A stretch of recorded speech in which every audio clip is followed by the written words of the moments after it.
Bismillahirrahmanirrahim. Assalamualaikum warahmatullahi wabarakatuh. Waalaikumsalam. Alhamdulillah, wassalatu wassalamu ala rasulillah wa ala alihi wa ashabihi wa man wala.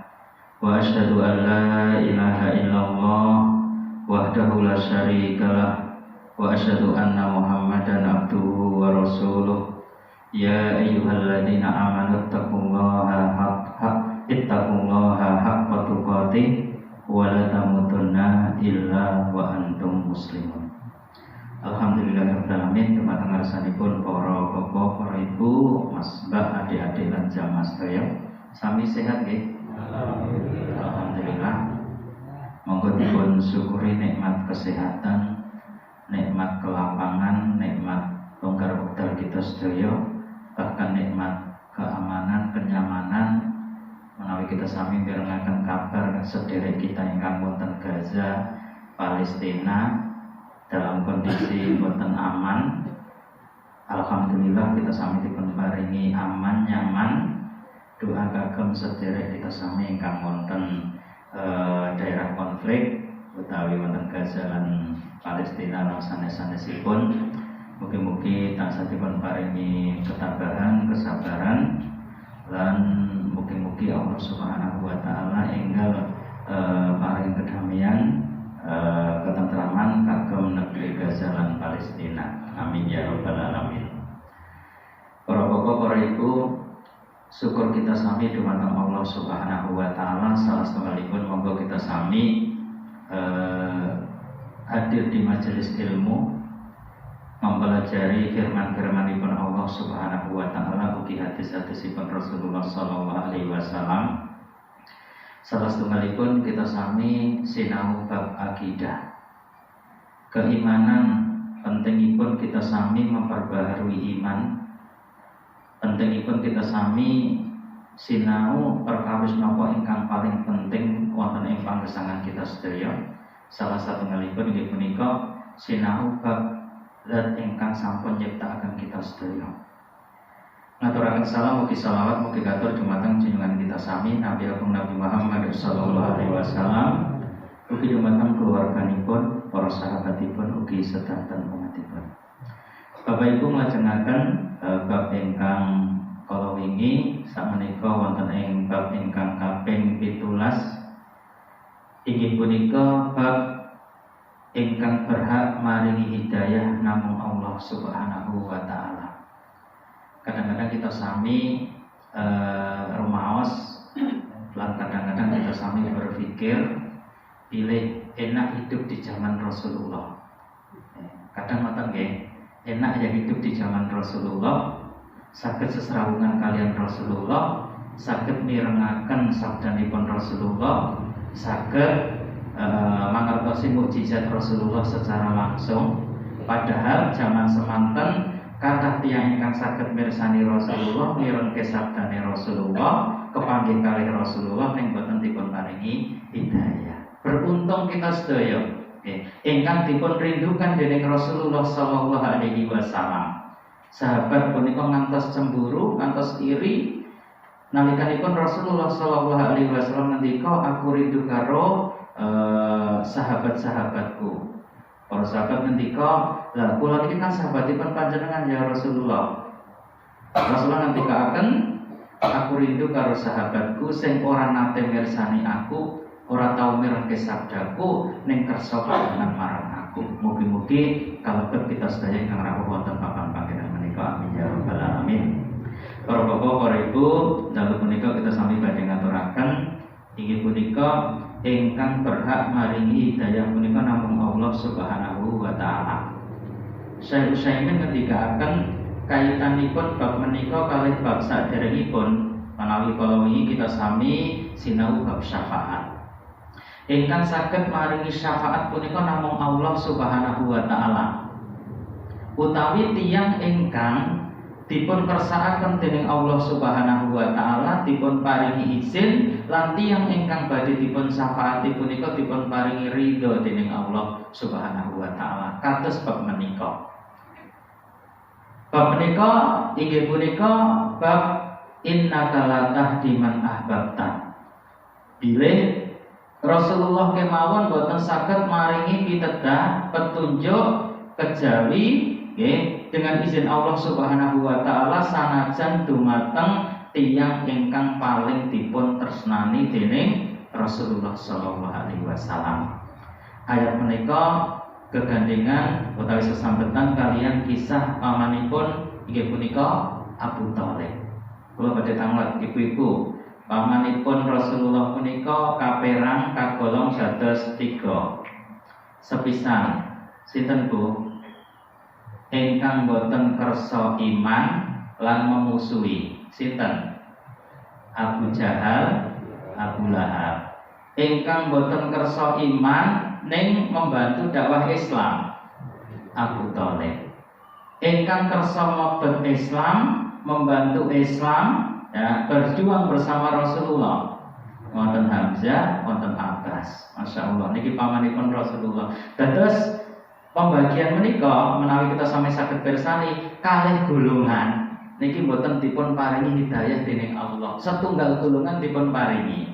Nah, dados menawi kita sami punika berandai-andai enak ya hidup di zaman Rasulullah, berat.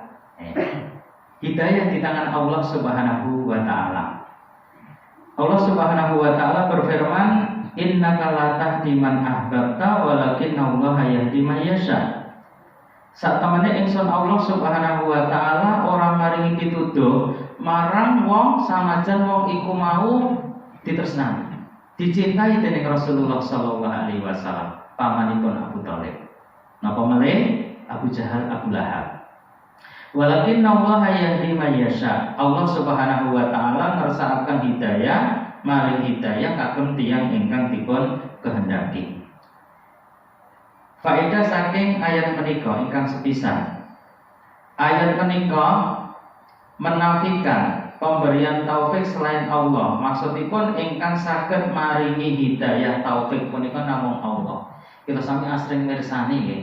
Kalau kemutan film ya, film yang memerankan Ahmad Dahlan, sinten naminipun?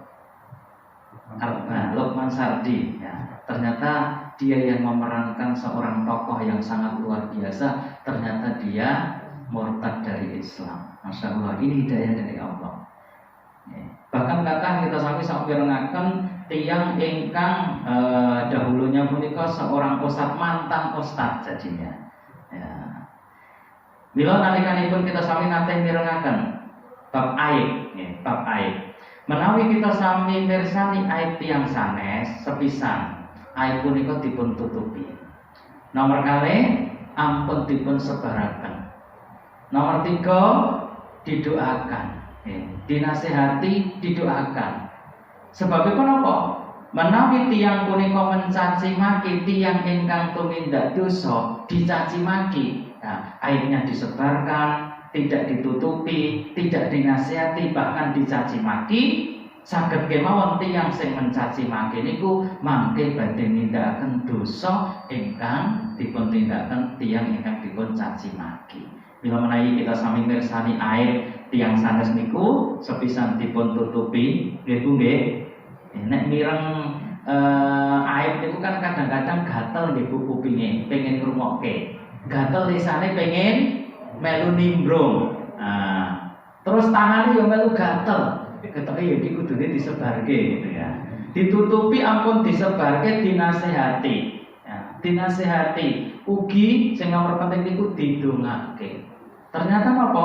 Sinten saged Allah Subhanahu wa taala punika saged dadosaken tiyang punika ingkang jaman rumiyin punika berbuat dosa, ternyata ing akhir hayatipun punika saged dados tiyang-tiyang ingkang dipun paringi pitedah dening Allah Subhanahu wa taala. Bahkan wonten hadis dipun ngendikaken wa inna ahadakum la ya'malu bi amali ahli jannati hatta ma yakuna bainahu wa bainaha illa dira fa yasbiqu alaihi kitab fa ya'malu bi amali ahli nari fa yadkhuluha. Wonten tiyang niku sepanjang hidupnya nindakake tumindak sae. Ngantos jarak antawisipun tiyang kalih surga niku kantun semanten melih. Ning catatan takdir kagem tiyang kala wau, tiyang kala nindakaken tumindak dosa di akhir hayatipun, tiyang kula dipun lebetaken wonten ing neraka. Padahal napa? Jarak antawisipun surga kalih tiyang kula pun cedhak banget. Lah seluruh amalnya amal kebaikan. Ternyata napa? Di akhir hayatipun Allah Subhanahu wa taala membuka catatannya, dia menjadi penghuni neraka. Tidak semata-mata menjadi penghuni neraka, dia melakukan amalan ahli neraka. Kosowangsulipun wonten tiyang sepanjang hidupnya niku nindake amalan ahli neraka. Jarak antawisipun tiyang kalau kalih neraka kantun sejengkal melih, kantun sementer melih. Ning di akhir hayatipun tiyang kala dipun paringi hidayah dening Allah, kersa bertobat berbuat baik, meninggal dalam keadaan husnul khotimah. Wonten. Sinten sing jaman nomen nakal? Sing riyen nggih pun nggih Bapak, sing riyen pun Ibu, sakniki saatnya kita belajar, kita kembali belajar tauhid. Mugi-mugi akhir hayat kita sami dipun damel dening Allah Subhanahu wa taala akhir hayat ingkang husnul khotimah. Faedah ingkang nomor kalih, naluri menyayangi kerabat walaupun masih kafir, tidak memerangi kafir, yang tidak memerangi Islam, tidak bertentangan dengan iman. Jadi menawi kita sami tesih nggadahi keluarga, nggadahi sederek sanajan sanes muslim, kita sami punika sayang kalih tiyang kala wau sebagai istilahipun naluri manusia punika mboten napa-napa. Sing penting bukan sayang dalam permasalahan akidahnya, ning sayang dalam kekerabatannya. Bahkan riyen wonten seorang wanita punika matur dumateng Rasulullah, "Ya Rasulullah, ibuku niku tesih kafir, dereng masuk Islam, napa kula nggih nyambung kekerabatan?" Wajib menyambung kekerabatan walaupun ibunya bukan muslim. Nomor 3, ayat ini menetapkan sifat berkehendak bagi Allah. Terus Allah Subhanahu wa taala memiliki kehendak. Yang kehendak punika kadang-kadang Allah Subhanahu wa taala berkehendak terhadap sesuatu punika sederhana. Nalikanipun Allah Subhanahu wa taala berkehendak dengan mengatakan kun fayakun, jadi maka jadilah ia. Sehingga kaitanipun kalian hidayah. Kadang tiyang kala dipun pirsani amalannya amalan ahli neraka. Nah, terus kewajiban menjadi perantara hidayah sinten? Nggih tugase awake dhewe. Lingkungan kita sami, mbok menawi tesih enten tiyang sing boten salat. Lingkungan kita sami tesih enten tiyang sing boten purun ngaji. Niku justru napa dados tanggung jawab kita sedaya supados tiyang kala saged belajar salat, saged belajar ngaji, saged belajar Islam. Niki kesempatan kagem kita sedaya meraih pahala, diajak. Keluarga ingkang dereng salat, keluarga ingkang dereng kersa tindak teng masjid, ingkang dereng kersa ngaji, punika kesempatan kagem kita sedaya ajak-ajak kesaenan.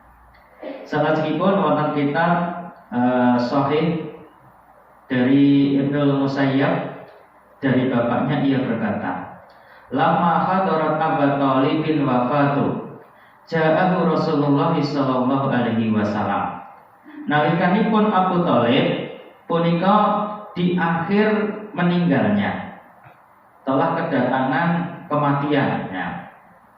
Wa indahu Abdullah bin Abi Umayyah wa Abu Jahal. Mriku nggih wonten Abdullah bin Abi Umayyah, mriku nggih wonten Abu Jahal.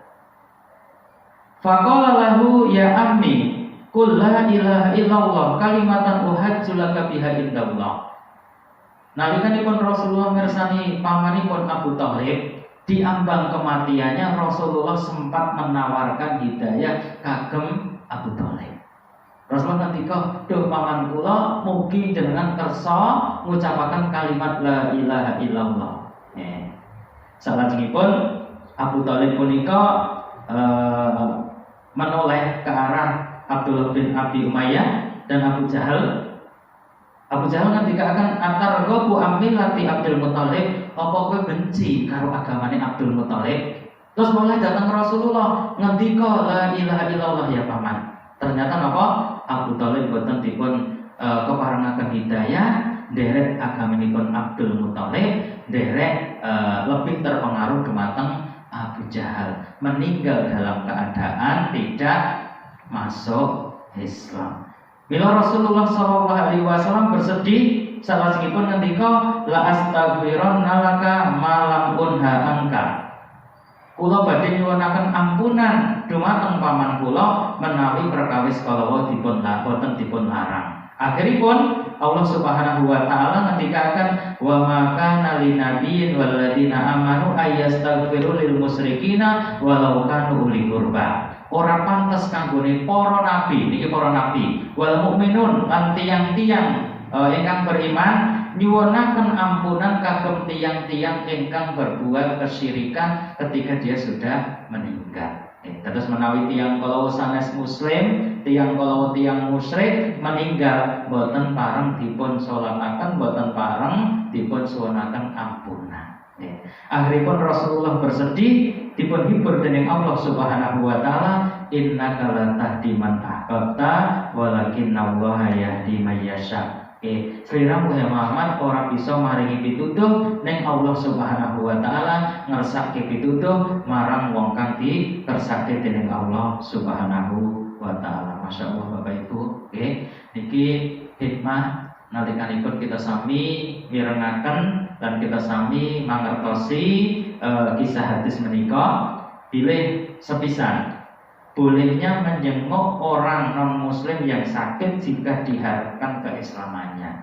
Justru niki kesempatan Terus nalikanipun kita sami nggadahi sederek keluarga tetangga sanajan tiyang kalau tiyang non-muslim napa melih tiyang muslim sing tiyang kala wau mboten rajin ibadah malah niki wajib dijenguk. Tujuanipun apa? Memberikan motivasi dan memberikan harapan kagem tiyang kala supados saged memperbaharui keimananipun, supados saged mengucapkan kalimat la ilaha illallah. Terus sanajan tiyang kala sanes tiyang muslim kita sami menjenguk tiyang ingkang sakit kala wau pareng. Nomor kali, siapa yang mengucapkan kalimat la ilaha illallah ketika akan meninggal dunia, dia dianggap seorang muslim secara lahirnya. Terus sanajan tiyang kala wau secara ibadah hariannya punika dereng maksimal, ning nalikanipun kita sami rawuh nalikanipun tiyang kala nembe sakaratul maut tetap dianjurkan mentalken kalimat la ilaha illallah. Pripun caranipun? Boten diwaosaken la ilaha illallah la ilaha terus boten. Nalikanipun tiyang kala ngendikan nggih kita sami tuntuni la ilaha illallah. Mendel riyen boten kudu terus-terusan. Maka nalikanipun tiyang kala ngendikan malih dituntuni malih la ilaha illallah. Dituntuni malih la ilaha illallah, boten kudu terus-terusan, boten kudu bareng-barengan. Dan kalimat menika mangke saged dados jaminan. Bahkan apa ngertos Abu Thalib. Mun Abu Thalib punika dereng nindakake amalan ibadah Islam. Ning nalikanipun badhe tilar di ujung sakaratul maut, Rasulullah tetap berharap supados Abu Thalib mengucapkan kalimat la ilaha illallah padahal sebelumnya belum Islam. Napa melih menawi kita sami nggadahi tiyang sepuh sing muslim ning kadang-kadang salat tesih males, nggadahi sederek keluarga tetangga sing kadang-kadang secara keislamannya belum nampak tapi dia muslim, niki juga lebih wajib kita talqin dengan kalimat la ilaha illallah. Wong Abu Thalib kemawon sing dereng mlebu Islam, Rasul tetap berharap supados napa tiyang kula saged mengucapkan kalimat la ilaha illallah.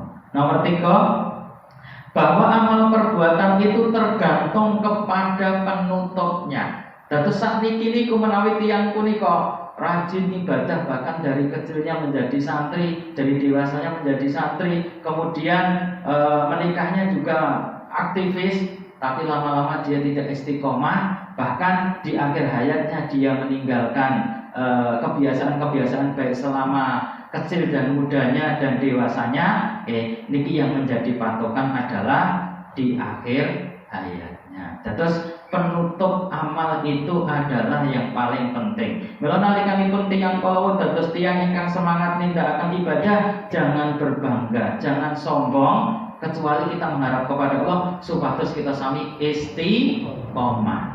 Bahkan kita sami saben mau surat Al-Fatihah ihdinas siratal mustaqim, doa Allah mugi panjenengan tedai dumateng kula mergi ingkang lurus supados kita sami istiqomah. Karena kadang-kadang tiyang punika nek pas semangat ya semangat, nek males ya males. Ampun ngantos nalikanipun kita sami punika meninggal dalam keadaan malas mengerjakan ibadah. Nomor sekawan, melakukan usaha kuat dalam berdakwah kepada Allah dan bersabar dalam melakukan amar ma'ruf nahi mungkar. Terus ajak-ajak kesayangan punika butuh sabar. Yang itu dari kita sami dereng sholat, ayo dereng sholat nang masjid. Nah, ternyata dereng kersa.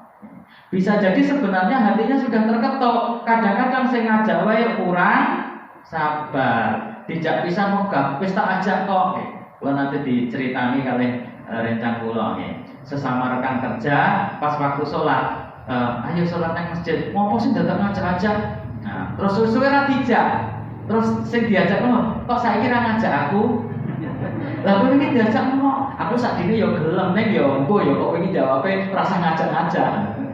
Ternyata napa bar niku diajak gelem, alhamdulillah. Jadi selagi kita sami ngajak ditolak dereng tentu lho hati kecilnya, hati nuraninya nolak. Saged kemawon sakdine gelem ning gengsi, sakdine gelem ning nunggu diajak sesuk, sakdine gelem ning pengen diajak terus. Lah kita sami sing ngajak nggih butuh sabar. Kadang-kadang sing rasa sabar iki sing ngajak kok diajak pisan ra gelem, diajak pindho ra gelem, ya wis ra gelem kok. Padahal kudune kan diajak ping 3 wis gelem. Nah, kudu sabar. Nomor gangsal, hadis ini juga membantah orang-orang yang mengira bahwa Abu Thalib dan para pendahulunya masuk Islam. Abu Thalib dan orang-orang sebelumnya yang memusuhi dakwah Islam, dia tidak masuk Islam, termasuk Abu Thalib. Dan Rasulullah meminta keringanan atas siksanya, pripun? Menginjak bara neraka, otaknya mendidik. Itu siksa neraka yang paling ringan kagem Abu Thalib. Alhamdulillah min dzalik. Itu yang paling ringan loh, Bu. Nomor 6, hadis ini menjelaskan mudarat berteman dengan orang yang buruk. Ya, jadi orang berteman dengan orang yang buruk itu madorotnya sangat banyak. Andai kan boleh berandai-andai walaupun tidak ya. Nalikanipun Rasulullah hadir di saat Abu Thalib akan meninggal. Kalau tidak ada Abu Jahal, ya kalau secara ukuran ya, ini teman ini sangat pengaruh, ya dia akan bisa dipengaruhi oleh Rasulullah. Tapi karena Allah menentukan bahwasanya Abu Jahal, ya inilah orang yang menjadikan Abu Thalib tidak bisa mendapatkan hidayah. Perantaranya adalah karena dia memiliki atau berteman atau dekat dengan Abu Jahal. Jadi dekat dengan teman yang buruk itu pengaruhnya menjadi buruk. Dekat dengan teman yang baik, insya Allah pengaruhnya juga bisa menjadi baik. Haram memohon ampunan bagi orang-orang musyrik. Diharamkan bagi orang muslim, para nabi memohon ampunan bagi orang-orang musyrik. Ya, mungkin ada yang mau bertanya dulu, mohon silakan sebelum saya lanjutkan. Tadi ayat inna kalaka kafirnya surat Al-Qasas ya. Ayat 56. Ya. Al-Qasas 56. Innaka la tahdi man ahbabta walakinna Allaha yahdi man yasha. Al-Qasas 56. Oke, selanjutnya macam-macam hidayah. Ya, macam-macam hidayah. Hidayah terbagi menjadi 2. Yang pertama hidayah bayan. Dan ini bisa terjadi dengan perantara seseorang atau orang lain. Ya. Yang kedua adalah hidayah taufik. Yang ini murni milik Allah. Nah, jadi yang pertama adalah hidayah bayan. Ya. Hidayah bayan adalah petunjuk berupa keterangan dan ilmu agama. Hidayah ini bersifat umum. Semua manusia memiliki kesempatan untuk mendapatkan dan memberikan hidayah. Jadi hidayah bayan, seseorang bisa menjadi perantara seorang diberikan hidayah oleh Allah Subhanahu wa Ta'ala. Nah, jadi ketika kita bisa, bahkan di dalam hadis disebutkan li ayahdiyallahu bika rajulan khairul laka min humurin na'am. Nah, seandainya Anda bisa memberikan hidayah kepada seseorang, maka hal itu lebih baik daripada Anda mendapatkan unta merah. Jadi kita bisa menjadi perantara bagi orang lain untuk bisa mendapat hidayah. Ya. Kemudian mandala ala khairin falahu mislu ajri fa'ilihi. barang siapa yang menunjukkan kepada suatu kebaikan, dia mendapatkan pahala semisal. Jadi kalau kita bisa mengajak orang lain untuk bisa mendapatkan hidayah, maka kita akan mendapatkan pahala sama dengan orang yang mendapat hidayah tersebut. Jadi kalau kita melakukan sebuah amal kebaikan, dia juga melakukan, kita mendapatkan dua pahala kebaikan dari kita dan dari orang yang mendapatkan hidayah lantaran kita. Disebutkan dalam surat Asy-Syura ayat 52, wa innaka latahdi ila siratim mustaqim. Sesungguhnya kamu benar-benar memberi petunjuk kepada jalan yang lurus. Nah, ini hidayah bayan. Yang kedua, hidayah taufik. Hidayah taufik ini hanyalah milik Allah. Berkaitan dengan kasus tadi ya, Abu Thalib itu tidak bisa mendapatkan hidayah karena Allah Subhanahu wa taala sudah menjadikan Abu Thalib ini adalah orang-orang yang tidak mendapatkan hidayah. Dan banyak, bahkan bukan kerabat Rasulullah SAW, yang mereka itu bisa diberikan hidayah oleh Allah Subhanahu wa taala. Saya tadi buka YouTube kan. Itu ada 5 artis yang merupakan keturunan Nabi.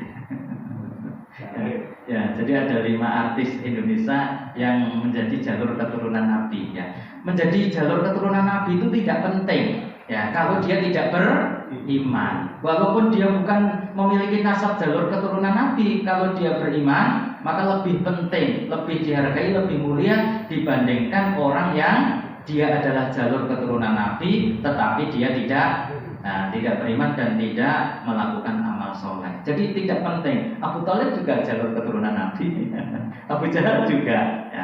Tapi yang terpenting adalah dia yang diberikan petunjuk oleh Allah Subhanahu wa taala. Kemudian hidayah dari Allah, sedangkan sebabnya dari hamba. Hidayah itu di tangan Allah.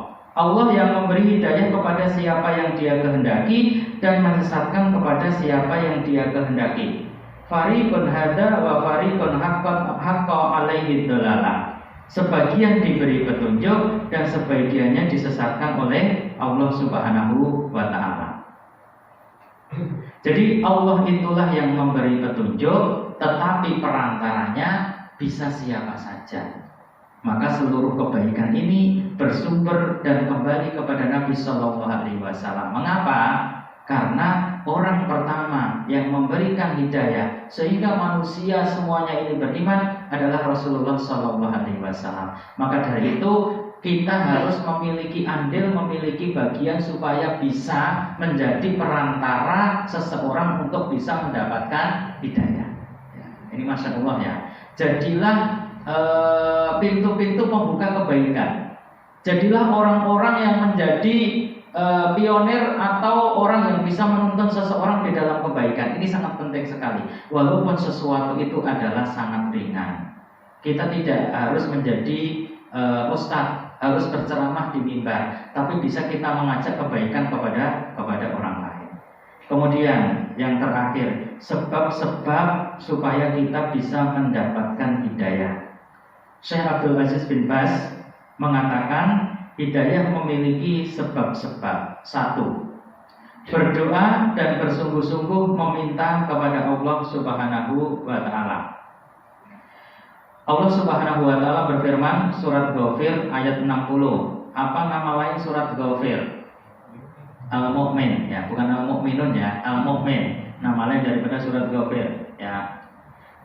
Ud'uni astajib lakum. Mintalah engkau kepada Allah, maka Allah akan mengabulkannya.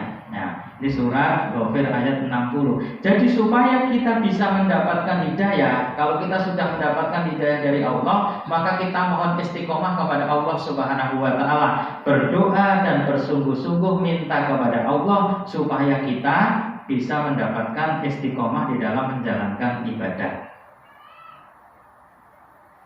Sebagaimana sabda Rasulullah juga dikatakan, ya ibadi, ini hadis qudsi ya, ya ibadi kullukum dolun illa man hadaituhu fastahduni ahdikum. Hai hambaku, kamu semuanya dalam keadaan sesat, kecuali orang yang aku beri petunjuk, maka mintalah petunjuk kepadaku. Ini di dalam hadis qudsi ya.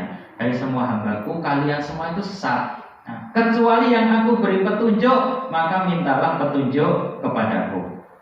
Jadi sebab mendapatkan hidayah, yang satu adalah kita berdoa dan memohon kepada Allah. Yang kedua, memperbanyak membaca Al-Quran dan tadabbur terhadap Al-Quran. Nah, karena apa?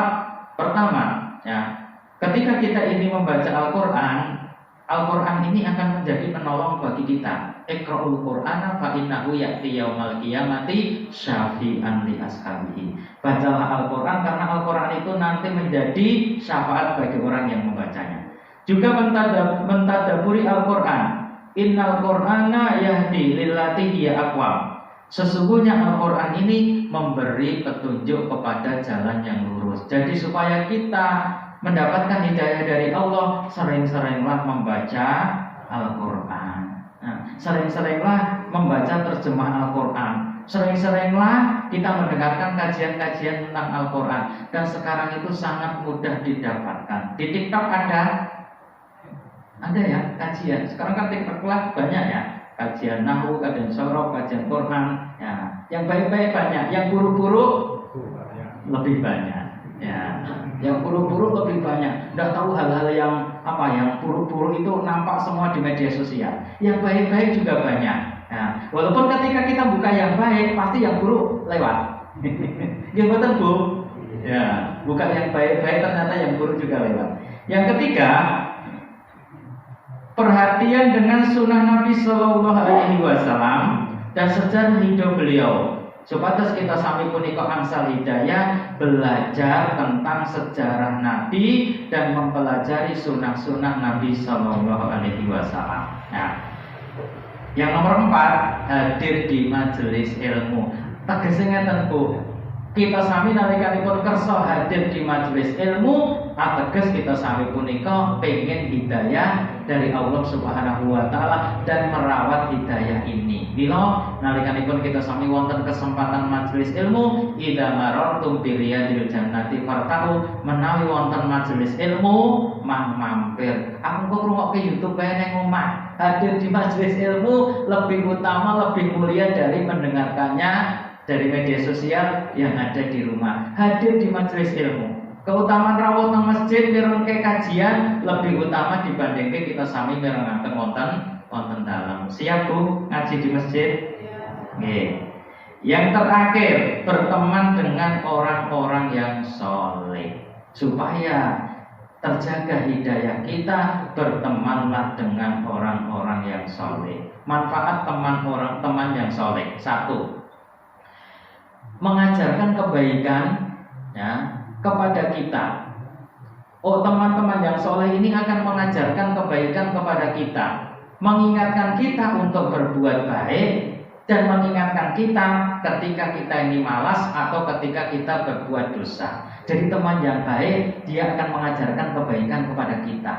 Terus misalnya awake dhewe sanajan kelase padha, ibu-ibu kelase padha, ngajine padha, nek dielekke kancane ya, gak apa-apa, ini sebagai peringatan. Alhamdulillah, berarti nek ngeleke niku berarti dia cinta kepada saudaranya. Jadi teman yang baik itu ya mengajarkan, mengingatkan, ngelingke sing boten sae, ini teman yang baik. Nomor kali, teman yang baik adalah dia akan mendoakan kepada temannya walaupun tanpa diminta. Di dalam hadis Muslim disebutkan dakwatul mar'i bi dhahril ghaibi mustajabatun. Doanya seorang muslim kepada muslim yang lain tanpa diminta mustajabatun, doanya mustajab. Di atas kepalanya ada malaikat. Ketika dia selalu mendoakan temannya, maka dia mengatakan, malaikat ini mengatakan walaka misluh, engkau mendapatkan doa semisal. Terus ndongakne kancane niku tegese sami kalih ndongake awake dhewe. Bu dadi yo penak sing didongake mboten. Yo kabeh penak.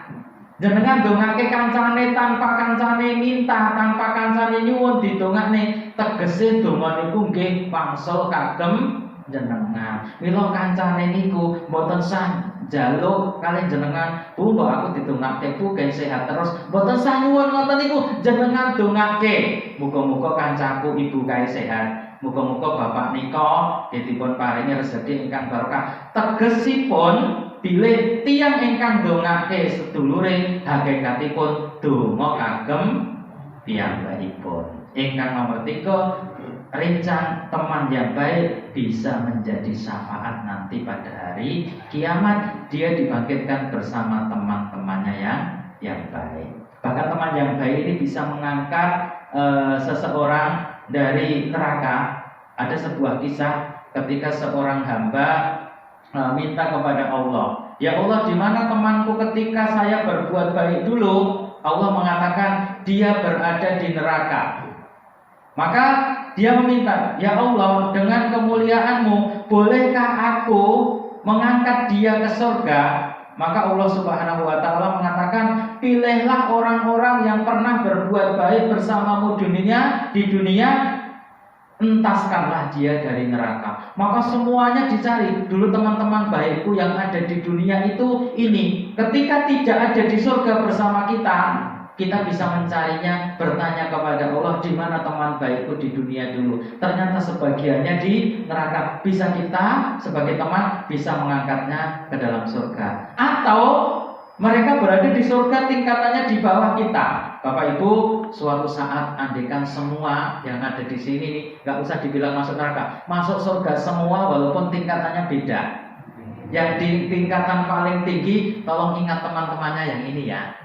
Oh, dulu teman saya yang duduknya di pojok sana, yang selalu hadir ngaji malam Rebo, ya, kok tidak nampak di surga tingkatan tertinggi bersama saya? Ingat ya Bu, dipanggil. Ya, yo penak sing isor, yo ora penak sing dhuwur.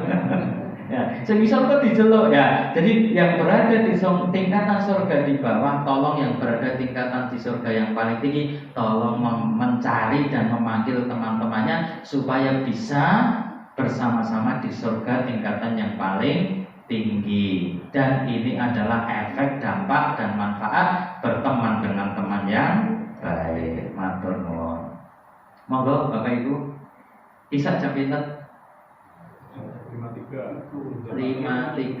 Oke, masih 7 menit. Mungkin diskusi dulu Ibu, monggo Bu. Berarti berteman nggak ada rencang sing saya niku penting Ibu. Terus tiyang sing boten saya ora dikancani. Berteman dengan teman yang buruk boleh enggak? Boleh lah, kok nek sing apik kekancan karo sing apik, sing elek karo sapa? Ya, sing elek kekancan karo sing elek, engke iso ngrusak sing apik.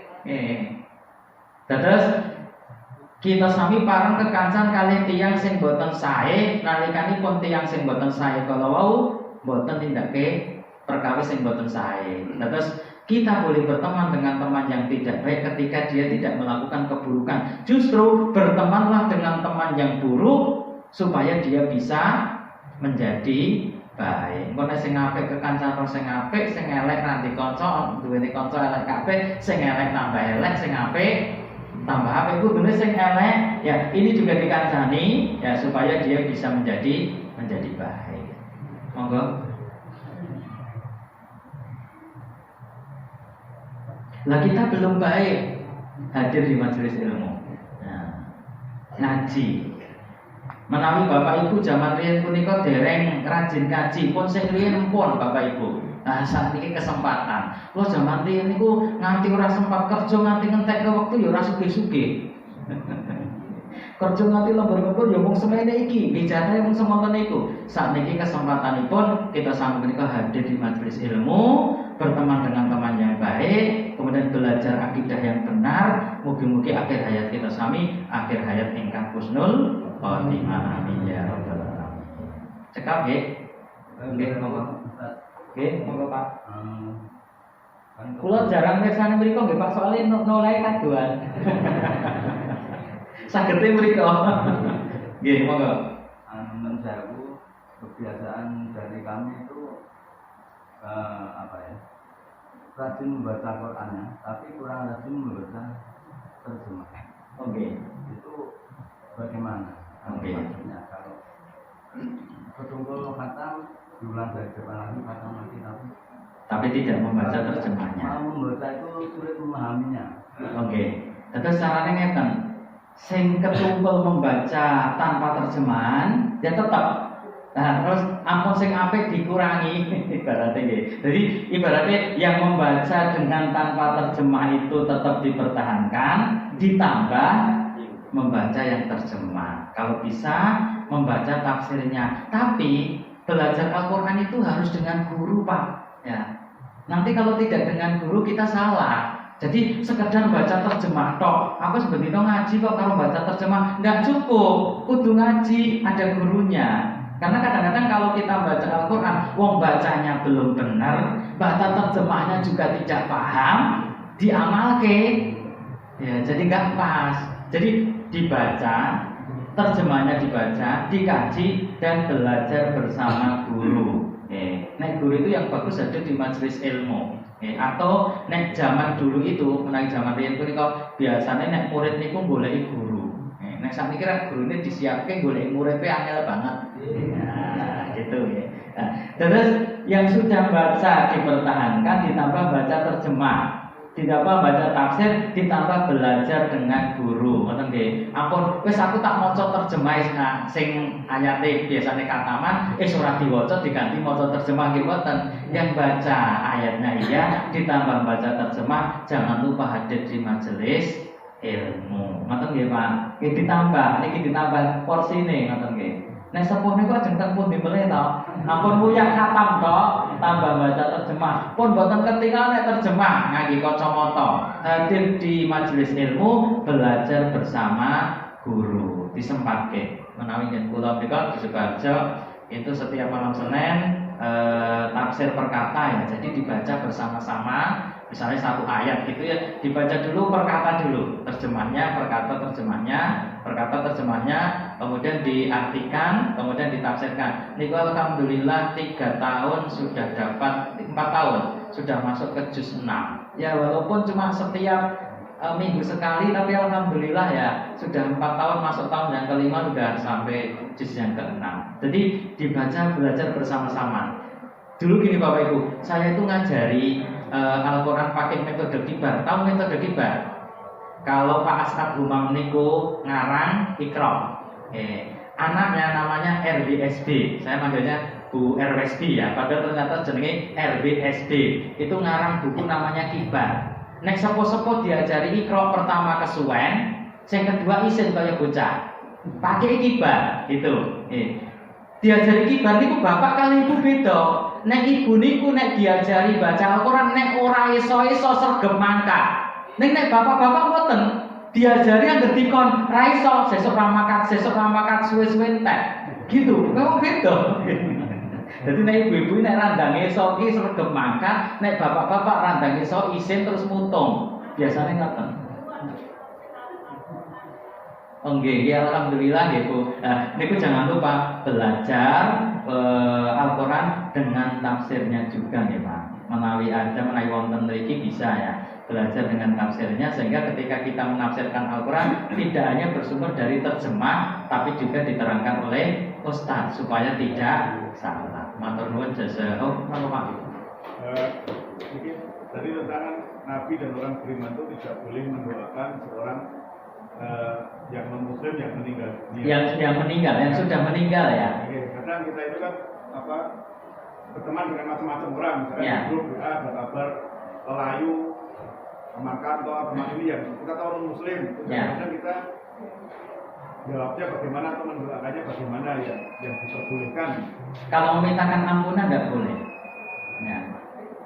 Kadang-kadang ada yang pakai istilah orang. Kadang-kadang pakai innalillahi juga ya. Pakai rek gitu loh. Rest in peace atau apa semacamnya itu boleh nggak? Intinya kalau mendoakan ampunan karena dia pasti sudah tidak diampuni. Makanya sebelum kalau misalnya di grup-grup itu ada yang sakit dan dia non muslim, itu masih bisa didoakan. Ya. Tapi kalau dia sudah meninggal dalam keadaan tidak masuk Islam, kalau didoakan ampunan itu tidak bisa. Terus doa gimana? Doa selain ampunan ya, atau tidak mendoakan daripada salah. Makanya ketika belum meninggal masih aktif di grup dan dia itu kita lihat belum masuk Islam, ya ini kesempatan. Siapa tahu dengan izin Allah, kan kita perantaranya sebagai hidayah bayan tadi kan bisa jadi ya, kita perantara sebagai hidayah bayan. Maturna jazakumullah khairan katsiran. Kita tutup dengan doa kafaratul majelis. Subhanallahumma wa bihamdika, asyhadu an la ilaha illa anta, astaghfiruka wa atubu ilaik. Assalamualaikum warahmatullahi wabarakatuh.